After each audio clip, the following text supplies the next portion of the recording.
So starting up, we've got Pia talking about remixing. And then at the moment I have no lightning talks, so we may not do lightning talks at 4:10, but we'll see how we go. And then at 4:40 we've got the slide guitar construction workshop starting up. So without further ado, I'll hand over to Pia to talk about remixing. Cool. Okay, thank you. So for starters, this doesn't go through up there, that just goes into the microphone, so I'll just yell and at the same time pretend like I'm talking into the speakers. I guess what I wanted to do, how many people here who make music at all? All right, how many of you guys do remixing of music? Yeah, cool, all right. What I wanted to do was, this is one of my little side passions. This is one of the things that actually keeps me sane, is basically my music, my motorbike, and my martial arts. So I've been known to get home at 11 and just be utterly, frustrated with the world and life and everything, and to just write, remix, record, publish, not necessarily in that order, a song and put it on SoundCloud. And that's very satisfying, because sometimes when you try and, fix the world, it's very slow moving. So what I thought I'd do today was give you a bit of an idea of the process that I go through in remixing a song, and keeping in mind that there's two types of stuff. I mean, I do a lot of original music, both electronic and instrumental stuff, guitar and vocals and such. But I'm going to focus today specifically on remixing Creative Commons content and remixing with collaborators that I work with overseas now. And I'm very excited to say that actually I've got about 30 odd songs on. 1,000 listens just a week ago or so I'm very excited. Yeah. So yeah, I mean, one of those songs has got 1,200 of those listens, so it's it's not actually that impressive. Anyway, but so the process of remixing, I guess, was what I was going to start with, and just give you a rough idea of how that works. And then I'm going to take you through two examples of, I guess, the process that I went through. Then I'm going to talk through the tools that I use, and then I'm going to talk through some of the hardware that I use and where I'm sort of trying to escalate to with what I'm doing with music, if that's okay. And it's also worth noting I've had an average of 4 hours sleep for the last 6 weeks, so I'm a little out of it. So in the first case, finding tunes that are awesome. I'm an industrial music fan. I listen to lots of different types of music, but I love good industrial. And 9 Inch Nails' Ghost was an album that came out where a quarter of the album was actually Creative Commons licensed, and they're all instrumentals, and some of them are very, very pretty, some of them are very, very crunchy, sort of heavier sort of stuff, and everything in between. So what I found was I'm in the process at the moment of remixing the entire Ghosts album to a vocal Ghosts album, basically, which is kind of fun. So I'll come back to that in a second, but the first thing is, finding cool tunes. SoundCloud's also been really good for that, for just finding amazing instrumentals or snippets of instrumentals that give me snippets of tunes that then I can mash up and put together with other tunes. So looking at the suitability, because there might be an amazing song, but the suitability for what you're trying to do with it may not map. The suitability for your voice may not map in my case, or whatever. And looking at the mashability and making sure you've got permissions. So I pick a tune. Then what I do is I take the tune and I identify what are the musical ideas in this tune. Because sometimes there'll only be one musical idea, and so it'll get pretty old pretty quickly unless you do interesting things to sort of liven it up, or unless you put in a whole different tune. One of the songs I'm going to show you, I found 3 songs that each only had one good idea, but the ideas merged together really well, and so I was able to actually mash them together into a single song quite nicely. Then you determine the musical ideas and determine what's going on. Then you can start cutting it up and start basically doing a hack job of putting it together in the order that you're trying to create, which takes a combination of doing beat matching. So if one song's running at 120 and the other one's running at 140, you need to actually match them together in the first instance so you can start to put them together. Does everyone know what I mean by that? Yep, cool, roughly.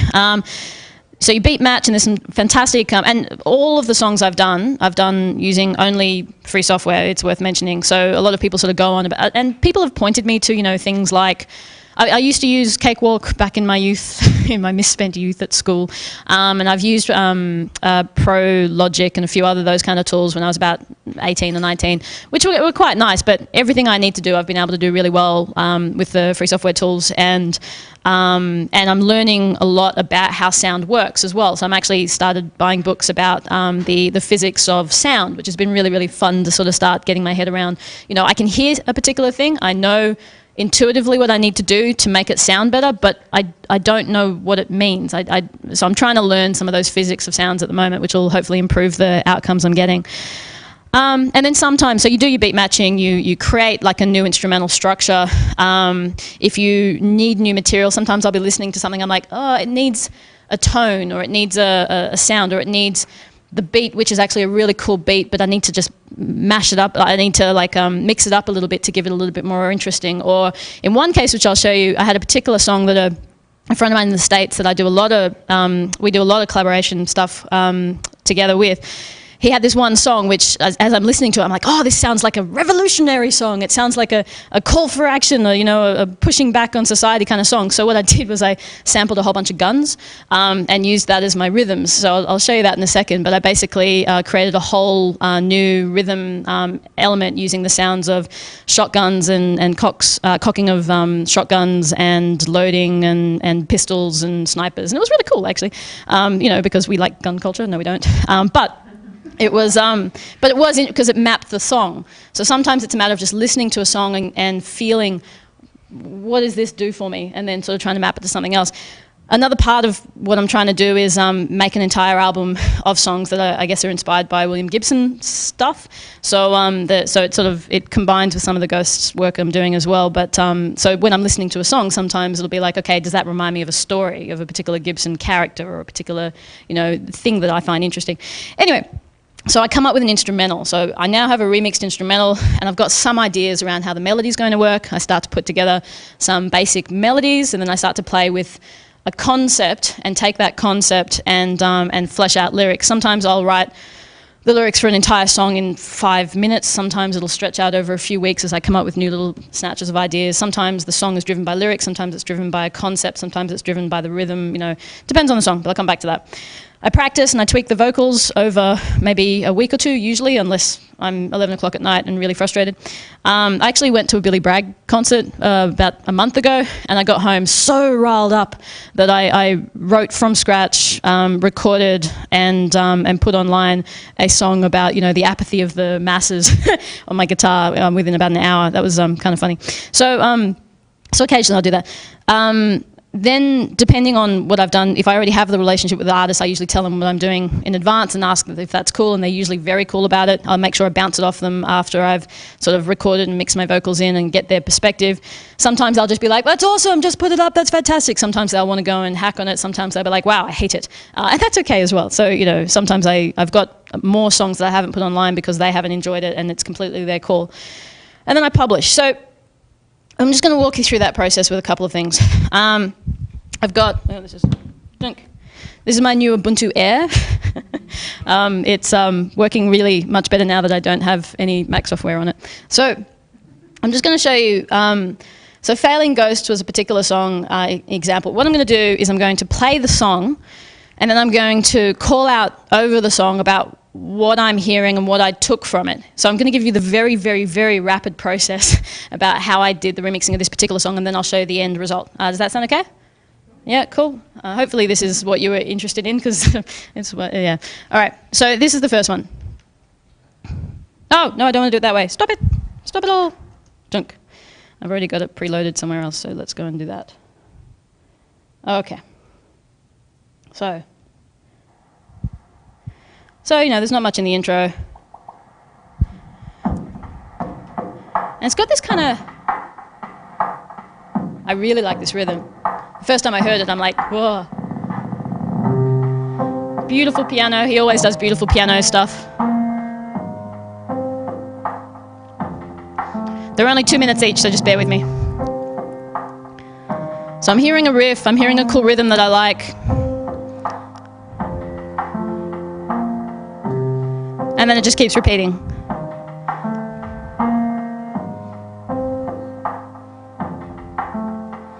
But you can hear that it's got to go somewhere. And you can hear that he starts to take it somewhere with a bit of extra sounds, which is really pretty. Very nice. All building up to something.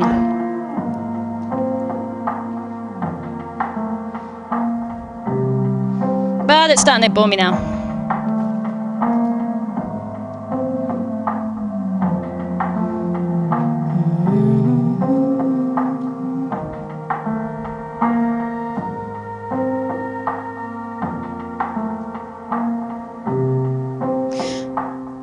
So for me, it's just gone on too long now. So there's snippets I can take. I can hear a riff, I can hear a rhythm. Both of those I like. Starting to lose me though, so obviously I can see that I can use that, but I don't know how I'm going to use it yet. There's another tone under there that I like. And then it stops. Okay. Now what? Okay, it's sort of petering off, but there's still supposedly another, like, 40 seconds of the song. 50 seconds of the song. You know, ambience is good and all, but now what? You're getting an insight to my brain, by the way. I apologize profusely. I kind of like that, sort of building back up.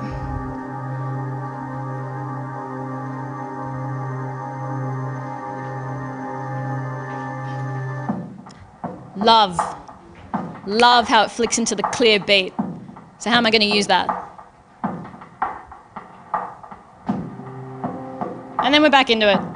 And basically just continues from there. So I'll stop that for a sec. No, I'll leave it. It's only on 30 seconds.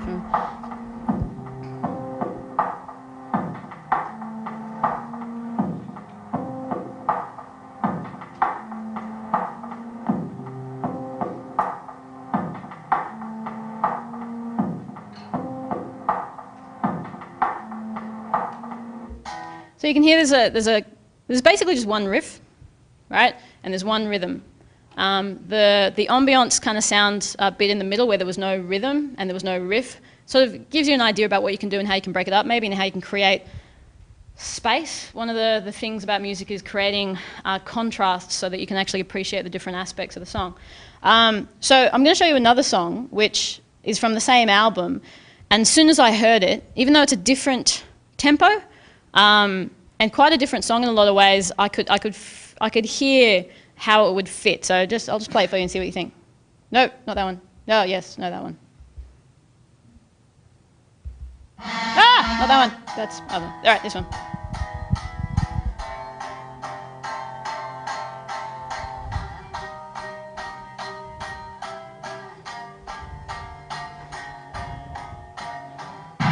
So I'll turn this one down a bit because it does this a lot. But you can hear the guitar sound is a really nice riff, but then it's got all this crunchy, which is not quite what I want for this song. But it goes in and out of the crunchy bit. The rhythm's a bit boring, but I still want the guitar, but the guitar's intermingled with other stuff that I don't really want. But, yeah, and then we get very loud again, so I'm just going to take it back down again. He likes his melodramatic guitars. Anyone else here a Nine Inch Nails fan? Yeah, okay, cool. But again, it's just the one riff. So there's only one musical idea here that's really useful to me, and I haven't yet found it in a clean format that I can reuse. There it is, just with the rhythm.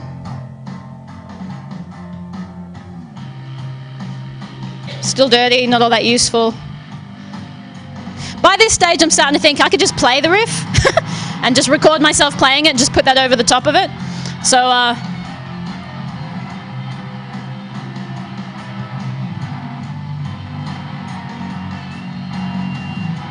yeah.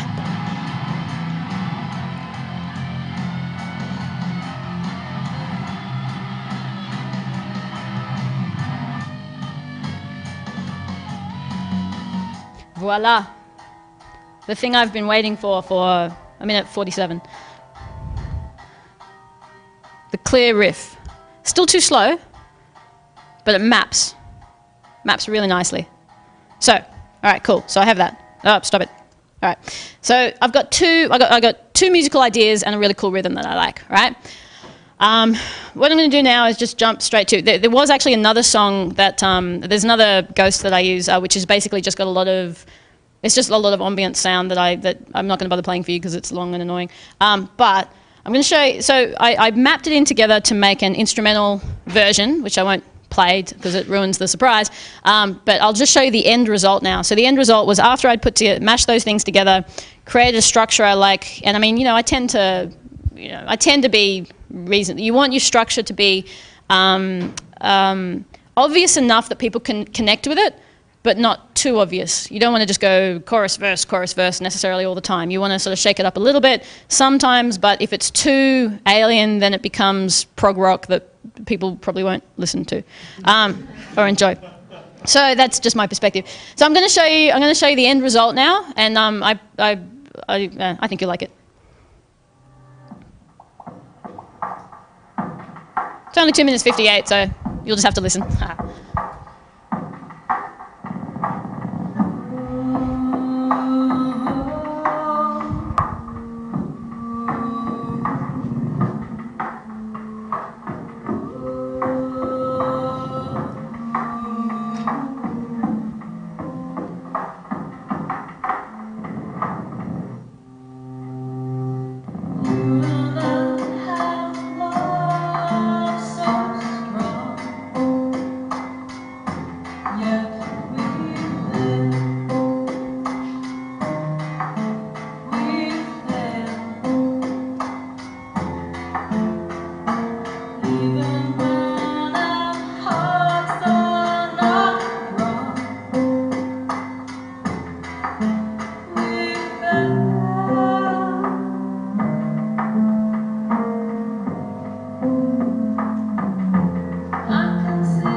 There you go.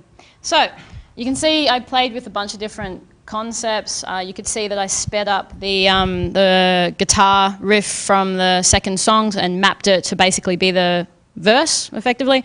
You can see that I played with a lot of white space at least a couple of times during the song. The difference between the first and the second, let's call them a chorus, I actually forget, it was basically that the second one had sounds underneath it that gave it more depth, but it was effectively identical otherwise than that. So you need to have differentiation between your choruses. If they just sound the same, then they just sound the same. You always got to figure out how to escalate your song and where to give it a peak and where to actually let it fade away again. But I guess the next thing to do is to go through the tools. Any questions thus far? Okay. Do we have internet yet? Anyone?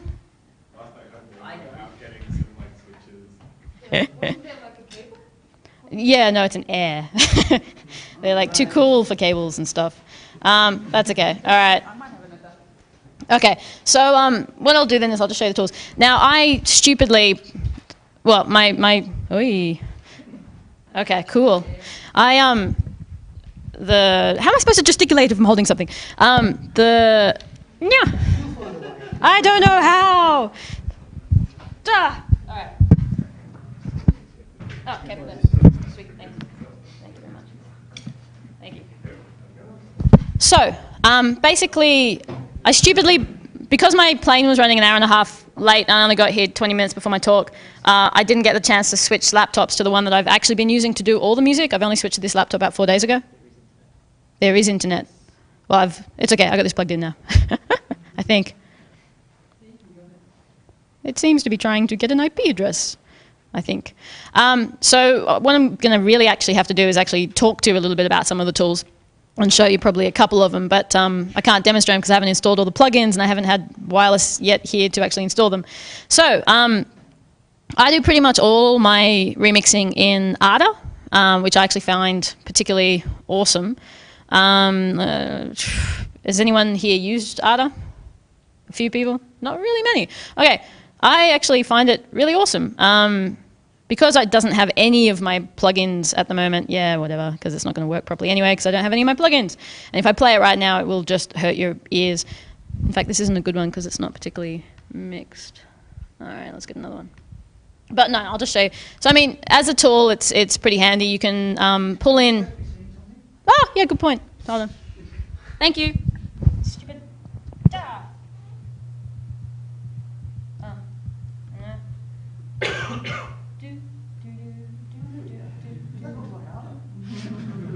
It does. And let's try and do that. Oh, maybe I'll have to. This won't work very well. Okay, let's just look at it like that. And I'll also bring this across.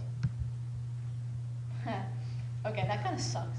But let's just give you the basic idea. So I mean, you can pull in lots and lots and lots of tracks. You can play with your tempo, play with your range, play with a whole bunch of stuff. It's I'm not going to go into actually doing editing and stuff, but I find it just it's weird actually. Once I started doing this stuff a fair bit, I actually found that I actually rely on my eyes just as much as I rely on my ears. When I'm watching it, I can actually line up the beats just as well visually as I can, even better visually than I can with hearing. Quite often I'll actually line it up just by hearing, and I'll go back and listen to it, and it'll be, and the vocals in particular will be, you know, out by a very, very, very tiny fraction, because a beat on a very sharp instrument, it'll, you know, will be here, but the actual beat on the sound that you're making when you talk, you've already sort of done the to the intro sound to get to the point where you've made the sound, so you can't line it up perfectly that way. You have to sort of put the vocals a little bit ahead, like most of the time I find. So visually it has been a lot better than trying to deal with it with just with sound. Obviously with the mixer and such, you can then start playing around with where you put the with all the different plugins and stuff they have, and they have some fantastic plugins.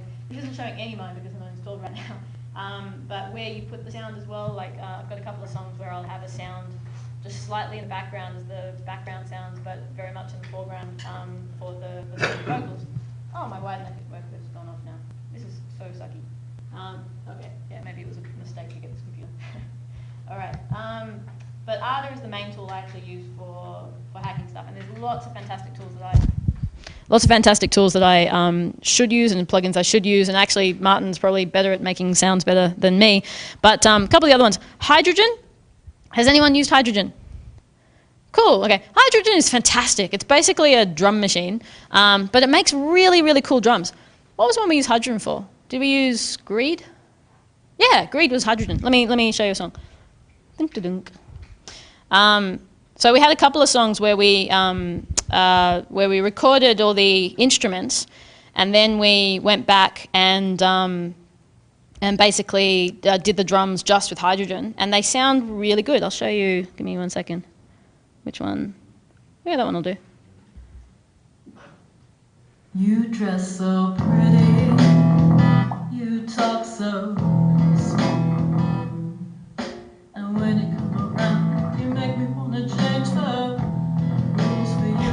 You talk me. It's worth mentioning this is actually about lobbyists. You yank my chain. But it's a fairly sort of organic sounding drum sound, isn't it? It's kind of basic and it's kind of cool. And what I find, because I'm a very array driven person. I'll just explain what that means. When I was a kid, I was quite dyslexic, and so I had trouble with backwards and forwards and upside down with all my letters. So I built 4 arrays: forwards, backwards, upside down, backwards, upside down, and I can switch into any one of those and write left or right-handed in any one of those 4 arrays. That's how I dealt with dyslexia. I'm a little bit odd. But it's the same with hydrogen. You can actually create lots of arrays of drums and then switch them on and off as you want. Now, some people actually create, you know, a drum track for this part of the song. I just create lots of layers and then turn them off and on as I go. It's kind of fun. Hydrogen is a really great little tool for doing drum stuff. There's one tool called, I think it's called Jammin'. It's on my other computer. And there's another one called Mix. Basically, any tools software tools that DJs use to be able to take a song and then meld into the second song is going to help you do beat matching. Most of them are really good at actually picking up the beat automatically and automagically, and so you can actually say, okay, well that song is 140, that song's 120, so basically with a small amount of math I can decrease it by that much space and it'll compress it so that now they're the same rhythm, or the same speed. And because some of the tools just don't pick it up because some songs are just too weird to figure out the beat automatically, but they'll usually have like a tap button, and so you know, you'll listen to the song and you'll be like, tap. And through the laws of averages, obviously, the more you go, the more accurate it's going to be. Not laws of averages. Anyway, it helps you actually figure out what it is by actually pressing go, go, go. So that's actually helpful as well. But beat matching is really important. So I use those for that. Obviously, FFmpeg and Lame for just doing transcoding stuff. I don't publish, like I generally put just sort of OGs or MP3s or whatever online, and not put WAVs online, because even though it's a better quality sound, it is obviously a lot bigger. So, you know, I try to not put that on people. Who here? Sorry? FLAC. It's the same. It's still huge. No, okay. You're right. Yes. I'm sorry. I don't do WAVE or FLAC because they're both big. Has anyone ever seen a Zoom? Yeah. I've got Sylvia's Zoom. Yeah. You saw it before I stole it. Yeah. Oh, there you go. Okay, cool. So I've actually borrowed Sylvia's Zoom, and it's a 2D or something. I'll put up a blog post with all the details. But it's really cool because it's got these two. It's got two inputs. It's got a microphone at the top, but it's got two inputs that I can plug in. Full microphones. I can plug in a guitar jack. I can plug in pretty much anything you can imagine, and it takes just a really good quality sound. And then I do all of my I guess effects and compression, all the stuff with software at the moment. However, I'm going to completely change that as of in a few weeks when I have some time.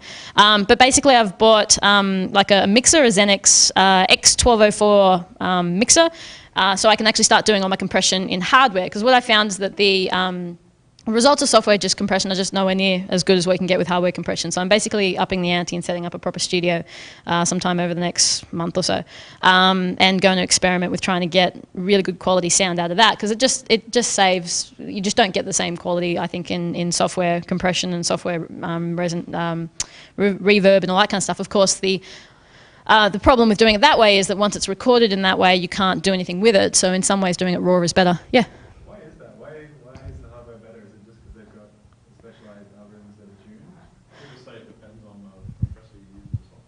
Probably. Probably because I've also been on a really shitty little laptop that can't deal with it. Yeah. Yeah, and my computer crashed.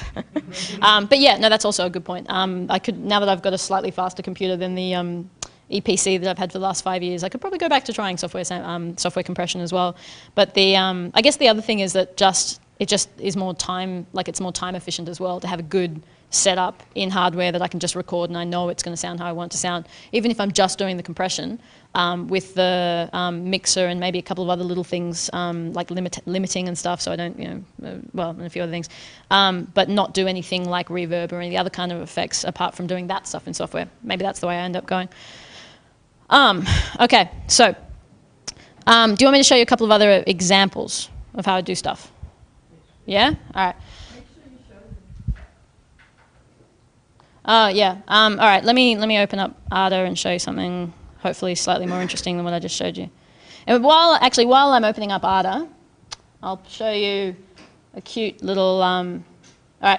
So I'm just gonna play a song, but I'm only gonna play parts of this song. This is a collaboration I did with my mate in the States, and he had this beautiful. I really enjoyed this particular instrumental, and I thought it didn't need anything, and then one day I just came up with something I needed to do with it. So then I did a remix with vocals, which didn't really change his structure or really anything pretty much. I just put vocals over it and stripped out a couple of things. And sent it to him, and he loved it, and he's like, oh, I could make this more rock. And he came back and he put like electric guitars over the top of it and everything. It sounded like quite different, but really awesome. So I just want to show you this. I'm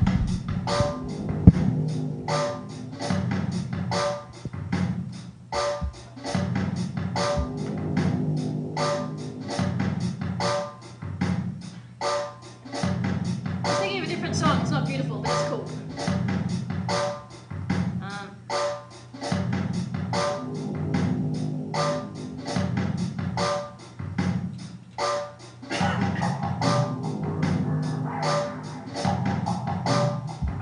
It does just keep going like that for 4 minutes. But it sort of, goes up and down, does a whole bunch of other stuff. So I'll show you the first cut that I ended up going with. I'll do that while I go to the other one. It starts the same. Bear with it. Alright.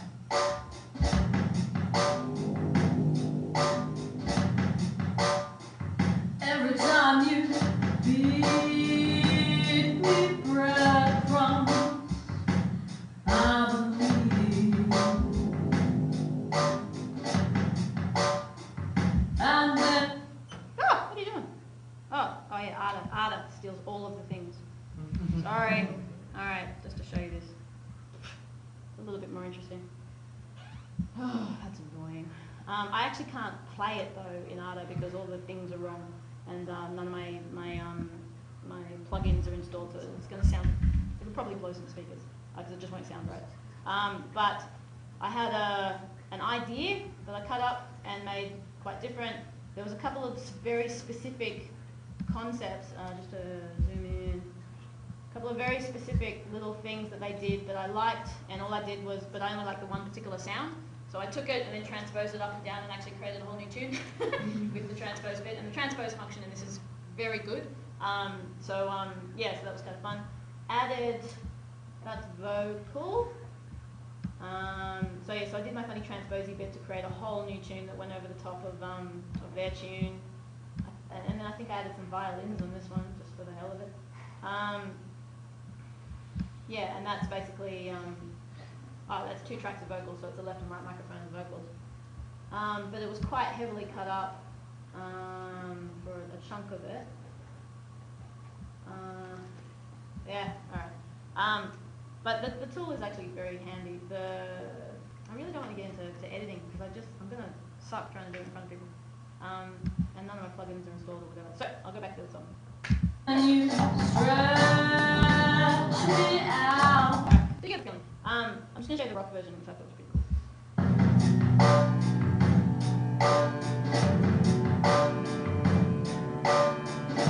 Which, by the way, it changed the key of the song by adding this, right? And so I'm singing in a completely different key to what he's playing.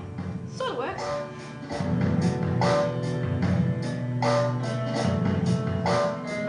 Every time you feed me breadcrumbs, I believe. Quite different, right? Quite fascinating. Alright, the last thing I'm going to show you. No, I can keep showing stuff. I've got time. I'm just going to show you the beginning of this one that I started listening to, and I'm like, oh my god, it's a Revolution song. Oh, what am I saying? Hello, microphone. I can't gesticulate. Okay, so I'm just going to show you a little bit of this song, which I thought was cool.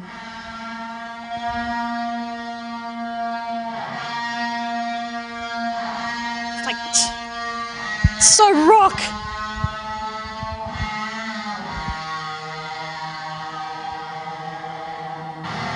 Whoa.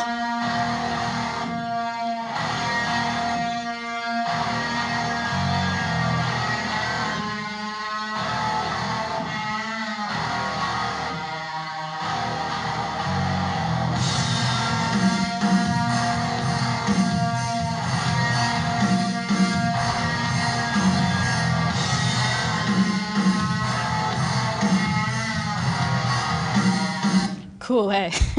This guy comes out with the coolest riffs. And you just want to go to the street with a placard or something equally stressful and and life world changing. Anyway, so guns. I started to play with guns.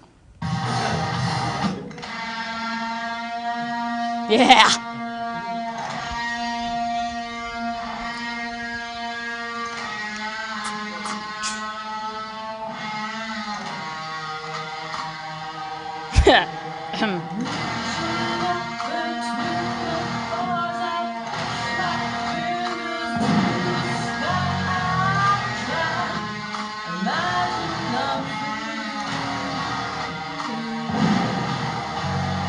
Yeah, I had a lot of fun with this one. I won't play the whole one, it's a little bit heavy. But that was a lot of fun. All right, let's see what else I can show you rather than talk. I'll just show you hydrogen briefly, because hydrogen is actually really cool. Don't show me this message anymore, because it's a development version of hydrogen. I will definitely help you report bugs and suggestions. Thank you. Okay. Ugh. Dunk, dunk, dunk. Okay, hydrogen. It's really simple. You've basically got, here are all of the potential notes. You set what rhythm and tempo you want, and then you start marking stuff in. Bunk, ba-bunk, ba-bunk. That's not going to work very well. Hold on. I'm a little bit... Yeah, this is where, and this is where the more anal retentive of us are going to have a lot of fun, because you start making just pretty patterns for the hell of it and see how it sounds. But you sort of do that. Oh no, because I don't have because I don't have any of the sound stuff set. But you can start to play with different... Shit. Yeah. Sorry for the recording, I should have left it down there. Yeah, I need to go and fix my computer. But it's got a lot of sounds that are actually quite good organic sounds, and you can import, there's like loads of libraries of stuff. So you'll just set up patterns, and then what I normally do is I'll record a particular pattern, and you just pump it out to a WAV file or whatever, and then I import that WAV file into ARTA, and then just cut it up and hack on it how I want. That's what I usually do. So, but it's a very, very simple tool to use. You've got a mixer, for what that's worth, of how you can make the different sounds sound good. But there's heaps of different rhythms and stuff you can build in. I think, from memory, you can also actually record all your own sounds and actually play with them as well. Okay, other cool tools that I don't actually use on a daily basis but are worth checking out. Has anything happened with Sweep, like, in the last 5 years? I contributed some patches to SVN about 3 years ago. Whoa, cool, okay. Sweep is actually kind of cute, but it's not being maintained currently. But Sweep is a tool... Trying to encourage, no. Sweep is a tool that you have a library of sound. It's actually worth playing with anyway. It's got a library of sounds. You just need a... No, I'll get to that. You've got a library of sounds, and you load up a whole bunch of sounds.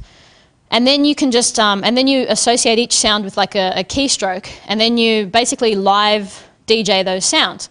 So then you can not only sort of bring up sounds and have them playing, have them looping, have them do whatever you want, and basically be creating music live. It's got a little thing called Scrubby, which is a little like on a record, so you can sort of chicka chicka chicka and sort of go backwards and forwards and ups down. You can push sounds reverse or forward, or like it's so much fun. I actually went to the comrade's house who wrote it in the first instance years ago now, like 8, 9, I don't know, many years ago.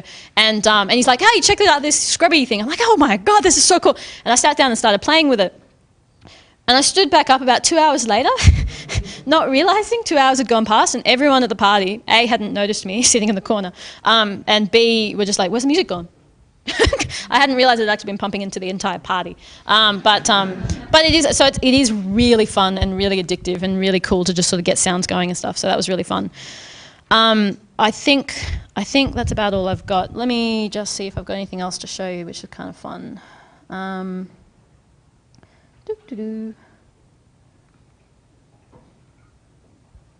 No, not really, and I don't have internet either. So well, thank you. Yeah. So, any questions? Come on, none? I've rambled incoherently for like 40 minutes. What mic are you using? Sorry? What microphone equipment are you using? What microphone? Oh, I have a nice one.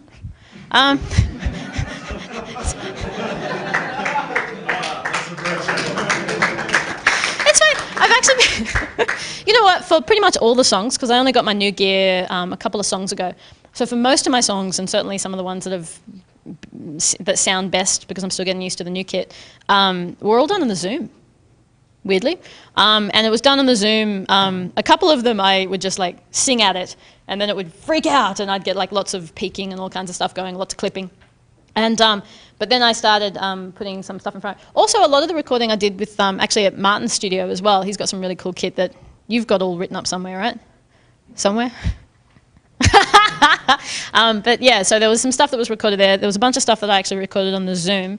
And you can buy those professional screen things that are basically, you know, sorry?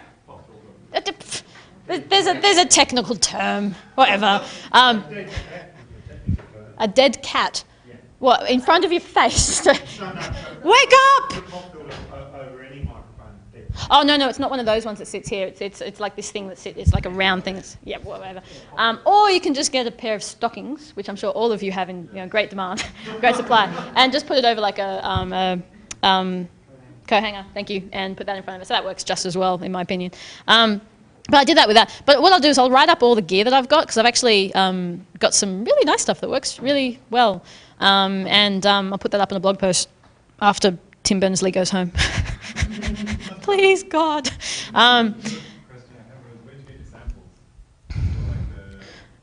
All the samples. So a lot of the. So I mean, there's Ghosts, obviously.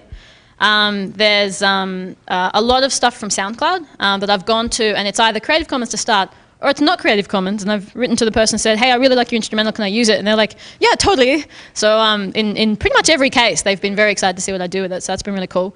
SoundCloud, just for what it's worth, is a great community, like fantastic stuff going on there. There's like fantastic music happening. There's a lot of sharing, a lot of groups. It's actually really worth getting onto if you want to get into this stuff. And even though they changed the interface, and I hate the new interface, but generally the stats on it are actually really good. Oh, really? Can you punch them for me? I'll fly to Europe.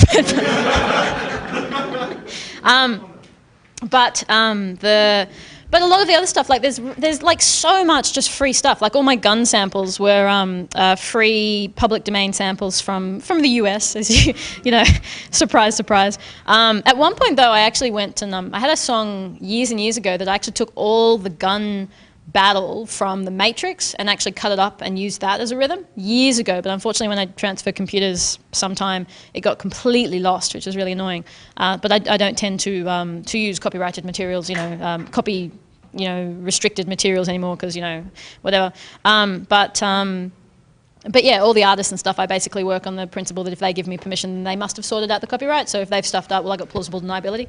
Yeah. There's lots of weird places you can get just free samples. Yeah. The Art of Noise, which is a 1980s electronic band, one of their famous tracks has a car starting, but there's the beat behind it. Yeah, nice. The guy was actually going out to record some horses galloping around the track, but he didn't get past his front gate. The next door neighbour's car wouldn't start, and he recorded that instead and used that. Well, and this for me is the definite. I mean, a lot of people hear the term industrial and they assume it's like all just big crazy noise that is awful to hear. And I'm sure that some of the things that you just heard, some people here would not like for the same reason. Yeah. The band, the K Electric, stands for Copyright Liberation Foundation. They actually put out on LP record in the 80s or 90s. One of their albums comes with this entire second LP of just samples that you can use. Yeah, nice. Yeah. And there's all. They were famous for sampling themselves 4 times and having 4 gold records with it and making £1 million out of it. That's cool. And then going and making a film about burning £1 million. Yeah, Dave? And also the song of Apples, Apples that they sampled without permission, they had to destroy all of them, so they made a film of themselves outside of Apple's offices. Then Oh, fantastic. they bought the one remaining copy second hand, and once it was second hand, the legal agreement didn't apply to them, so they resold that one. Really? Wow. Okay. Dave? Where do we find your stuff here? Oh, yeah, if you haven't been like just totally freaked out by now. SoundCloud.com/Grebo, which is my nick, -1, because some bastard took the other Grebo. GREEBO -1, number 1. Like this. It is, yes. I thought you had it without the dash. No, bastard.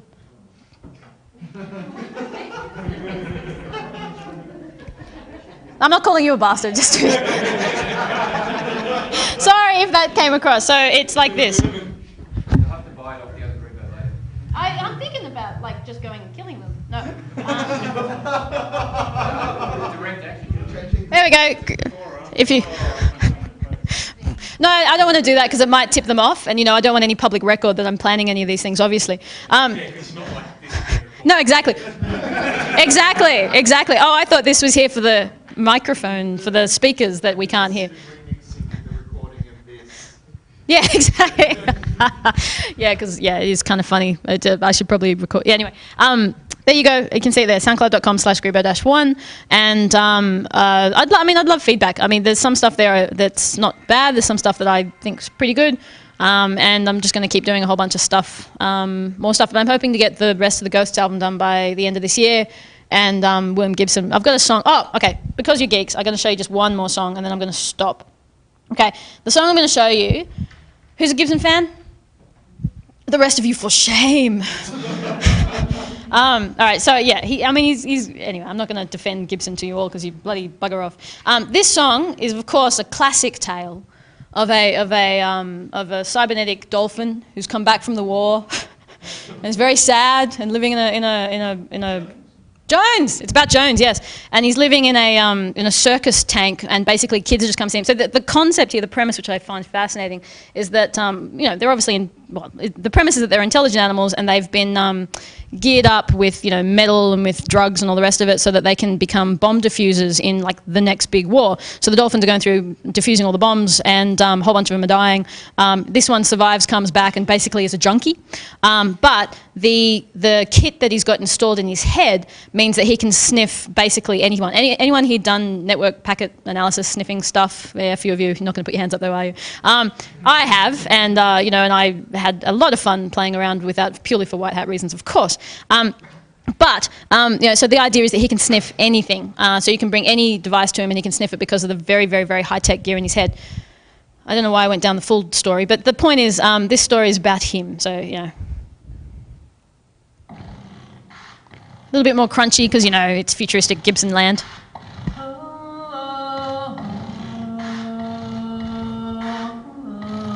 And then I'll stop, I promise.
So that's all I'm going to put you through. But yeah, that was kind of fun. So there's a lot of different songs, there's a lot of different things. And if you go to my channel and you see the song called Torture Fetish, don't judge me.